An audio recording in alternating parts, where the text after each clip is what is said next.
নমস্কাৰ মৰমৰ ছাত্ৰ ছাত্ৰীসকল তোমালোক আটাইকে মোৰ লাৰ্ণ উইথ কৰবী চেনেলটোলৈ স্বাগতম। আজি মই লৈ আহিছোঁ অসম জাতীয় বিদ্যালয়ৰ সপ্তম মানৰ অসমীয়া বিষয়টো। তোমালোকৰ অসমীয়া বিষয়ৰ স্বদেশ প্ৰেম এই কবিতাটি মোৰ আগৰটো কালাংশত মই কবিতাটি বুজাই দিছিলোঁ। সেই ভিডিঅ'টো তোমালোকে চোৱা নাই যদি এবাৰ চাই ল'বা। আজি এই স্বদেশ প্ৰেম কবিতাটিৰ যিখিনি অনুশীলনী প্ৰশ্ন উত্তৰ আছিল সেইখিনি লৈ পুনৰবাৰ তোমালোকৰ ওচৰলৈ আহিছোঁ। আহা এতিয়া আমি অনুশীলনীৰ মাজলৈ আগবাঢ়ো। অনুশীলনীৰ প্ৰথমটো প্ৰশ্ন দিছে কবিতাটোৰ সাৰাংশ লিখা।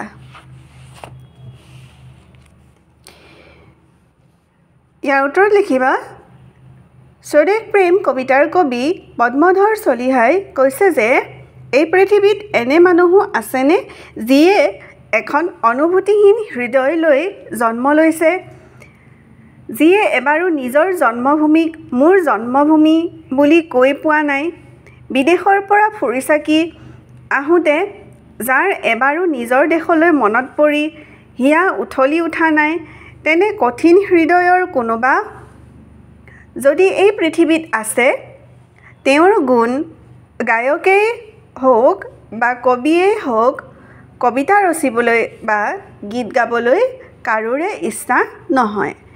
সেই শিলাময় ব্যক্তিজনৰ যিমানেই ডাঙৰ উপাধি ঐশ্বৰ্য থাকক লাগিলে তেওঁ কেতিয়াও খ্যাতি নাপায়। মৃত্যুৰ পিছতো তেওঁৰ নাম কোনেও মনত নেপেলায়।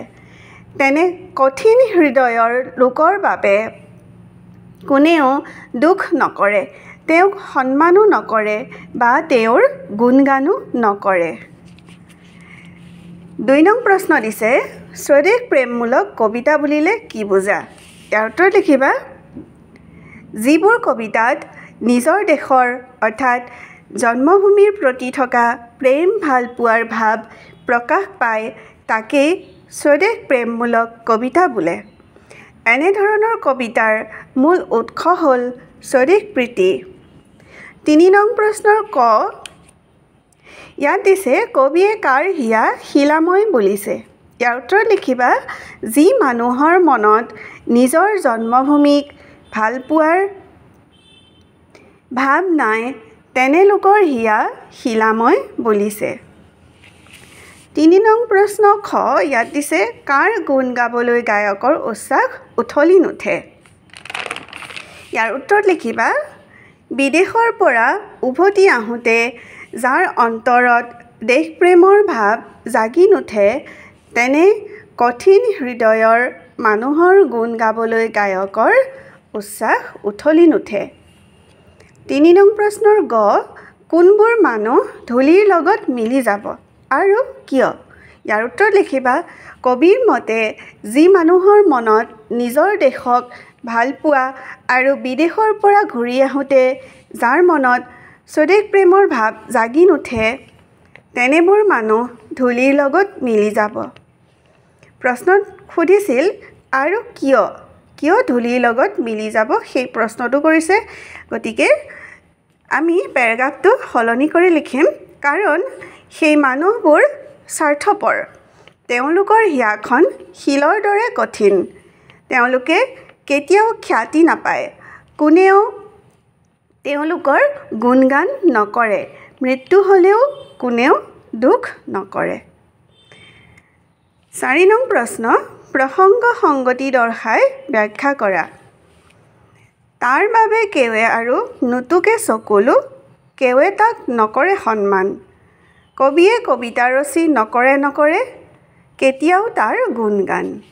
ইয়াৰ ব্যাখ্যাত আমি লিখিম উক্ত কবিতাফাকি আমাৰ পাঠ্যপুথিৰ অন্তৰ্গত স্বদেশ প্ৰেম কবিতাৰ পৰা তুলি দিয়া হৈছে। ইয়াত কবিয়ে স্বদেশৰ প্ৰতি প্ৰেম ভাৱ নথকাজনৰ কথা কৈছে। কবিয়ে কৈছে যে যিয়ে নিজৰ দেশক ভাল নাপায় অৰ্থাৎ যাৰ নিজৰ দেশৰ প্ৰতি প্ৰেম ভালপোৱা নাই তেওঁৰ প্ৰতি কাৰোৰে শ্ৰদ্ধা সন্মান নাথাকে, তেওঁৰ বাবে কোনো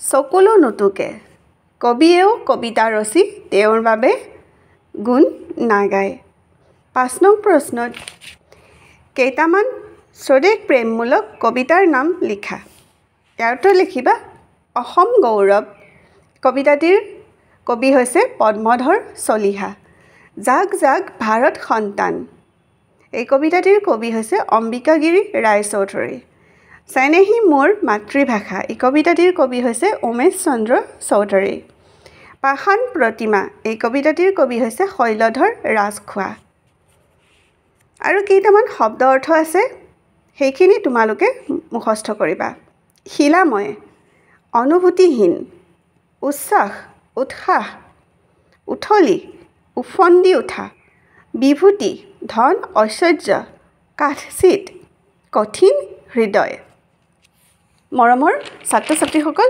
স্বদেশ প্ৰেম কবিতাটিৰ এইখিনিয়ে অনুশীলনী প্ৰশ্ন উত্তৰ আছিল অহা কালাংশত অন্য এটা নতুন পাঠৰ সৈতে পুনৰবাৰ তোমালোকৰ ওচৰলৈ আহিম ভিডিঅ'টো ভাল লাগিলে ভিডিঅ'টোত এটা লাইক কৰিবা তেন্তে আজিলৈ আহিছোঁ থেংক ইউ